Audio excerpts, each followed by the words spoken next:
दोस्तों आज एक नया फीचर हम सीख रहे हैं जिसका नाम है सुपर ऑर्डर्स। तो धन के मेरे इस अकाउंट में सुपर ऑर्डर क्या है और चार्ट्स पर मैं ये सुपर ऑर्डर कैसे प्लेस कर सकता हूँ, आज ये सीख रहे हैं। तो धन के मेरे अकाउंट में लॉगिन करने के बाद मैंने यहाँ पर चार्ट्स पर एक रैंडम जो है स्टॉक सेलेक्ट कर लिया है। उस पर मैं चार्ट्स को क्लिक करूँगा। अब यहाँ पर चार्ट्स को क्लिक करने के बाद इस सुपर ऑर्डर को हम डायरेक्टली चार्ट से ही प्लेस कर सकते हैं स्टॉप लॉस और टारगेट के साथ। लेकिन दोस्तों एक बात का ध्यान दीजिए, मैं कोई स्टॉक यहाँ रेकमेंड नहीं कर रहा हूँ। मैं जो है यहाँ पर बस इस फीचर को कैसे यूज़ करते हैं ये सिखा रहा हूँ। तो यहाँ पर बाय का बटन प्रेस करने के बाद ट्रेडिंग में, एमटीएफ में और इन्वेस्टिंग में, तीनों में जो है हमारे पास ऑप्शन है सुपर ऑर्डर का। तो मैं इन्वेस्टिंग में जो है ये सुपर ऑर्डर ट्राई कर रहा हूँ, जहाँ पर इस सुपर के टैब को जो बीटा में इस वक्त दिख रहा है, आगे चल के हो सकता है बीटा का टैब हट भी जाए।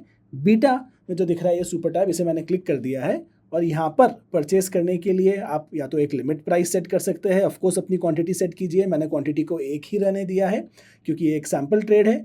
इस बटन को अगर हम क्लिक कर देंगे यहाँ पे, ये जो टैब है, तो इस बॉक्स पे क्लिक करने से ये एक मार्केट ऑर्डर हो जाता है।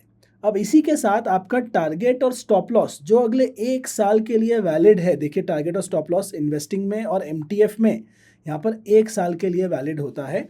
तो 1 साल के लिए ये टारगेट और स्टॉप लॉस यहाँ अपने आप सेट हो जाता है। और आप चाहे तो ट्रेलिंग स्टॉप लॉस भी लगा सकते हैं, जिसे हम आज नहीं देख रहे हैं। तो यहाँ पर सुपर ऑर्डर को प्लेस करते समय आप अपना टारगेट और स्टॉप लॉस लगा सकते हैं। ट्रेलिंग स्टॉप लॉस का एग्जाम्पल भी मैं आपको आगे दिखाऊंगा। और यहाँ पर आप बाय प्रेस कर दीजिए। अब देखिए यहाँ पर मेरी जो पोजिशन है इस स्टॉक में वो लाइव यहाँ पर ट्रैक हो रही है। और यहाँ पर जो है मेरा टारगेट एक क्वांटिटी के साथ ऊपर अवेलेबल है, एक क्वांटिटी के साथ मेरा पोजीशन यहाँ दिख रहा है और मेरा स्टॉप लॉस भी यहाँ लगा हुआ है। तो डायरेक्ट चार्ट पर इस पीएनएल को, इस पोजीशन को मैं ट्रैक कर सकता हूँ और यहीं से किसी भी ऑर्डर को मैं मॉडिफाई कर सकता हूँ। जैसे मैं देखिए इस बॉक्स पे क्लिक करूँगा तो मॉडिफाई ऑर्डर का ऑप्शन आ जाता है।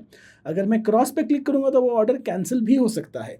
लेकिन यहाँ पर एक चीज़ का ध्यान दीजिए, अगर आपका टारगेट हिट हो जाएगा अगले 1 साल में तो आपका स्टॉप लॉस का ऑर्डर अपने आप धन सुपर ऑर्डर खुद ही कैंसिल कर देगा। और अगर आपका स्टॉप लॉस हिट हो गया तो आपका टारगेट जो है वो सीएनसी के चलते अपने आप कैंसिल हो जाएगा, अगर आपका स्टॉप लॉस हिट हो गया तो। अब यहाँ पे आपकी जो पोजीशन है उसे आप लाइव पीएनएल के साथ ट्रैक कर सकते हो। और अगर आपका मन करे तो आप यहाँ क्लोज पोजीशन का बटन दबा के इस पोजीशन को मैन्युअली भी क्लोज कर सकते हो। लेकिन उस केस में आपका टारगेट और स्टॉप लॉस भी जो है आप क्लोज कर लीजिए इस तरह क्रॉस क्लिक करके। सो बहुत ही सिंपल है। चार्ट्स के ऊपर जो है अपनी स्टडी कीजिए। आपको जो आपके इंडिकेटर लगाने हैं उन इंडिकेटर को लगाइए और आपके एनालिसिस के हिसाब से डायरेक्ट चार्ट पर ही ट्रेड लीजिए और चार्ट पर ही उसे ट्रैक कीजिए, ट्रेलिंग स्टॉप लॉस और टारगेट के साथ। अब ट्रेलिंग स्टॉप लॉस आप सोच रहे हैं कैसे लगाते हो, कैसे काम करता है, तो उस पर मेरा एक डेडिकेटेड वीडियो है, उसे आप ज़रूर देखिएगा।